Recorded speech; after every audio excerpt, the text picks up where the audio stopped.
खुलुमबाय BTR news चेनेलाव गासैखौबो बरायबाय। आंनि चेनेलखौ साबस्क्राइब खालाय आरो खाथिनि बेल आइकन बेलखौबो थुनानै होदो जाहाथे गोदान भिडिअआव सिगांग्रो नटिफिकेसन मोनो। मिरु एबसुनि आफादगिरि दिपेन बर' बिथाङा खौरां मेलनि गेजेरजों माखासे बाथ्रा फोरमायथिनानै होदों। आसाम आयेन आफाद एम.एल.ए. अखिल गगৈ सोंलुआव गिबि मन्थ्रि हिमन्त बिश्व शर्मानि मिनिस्लु मिनिनाय। थिग बेबायदिनो मैया कक्राझार जिल्ला बिसमुरि ओनसोलनि सिङाव थानाय सिक'जार एग्रि प्रडाक्ट कनभार्स ससाइटि एल.टि.डि. आ बसुमतारियाव मोनसे हाबाफारिनि गेजेरजों गासै 125 मुलाम्फागिरिफोरनो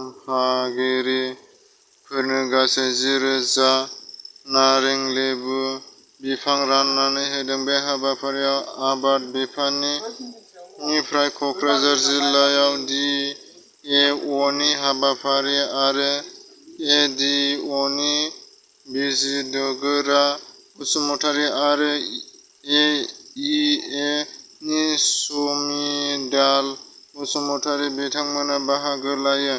बे हाबाफारिनि गेजेरजों सिक'जार एग्र' प्रडाक्ट कनभार्स ससाइटिनि नेहाथारि बिथां कार्तिक नार्जारिया खौरांगिरिनि सिगाङाव माखासे बाथ्रा बिबुंथि लाखियो। थांनाय 24 घन्टानि गेजेराव आसामाव 1,579 नि देहायाव कर'ना पजिटिभ मोनदों आरो गासै 16 जन सुबुंनि जिउ खहा जादों। कर'नानि जौखोन्दोआ 1.62।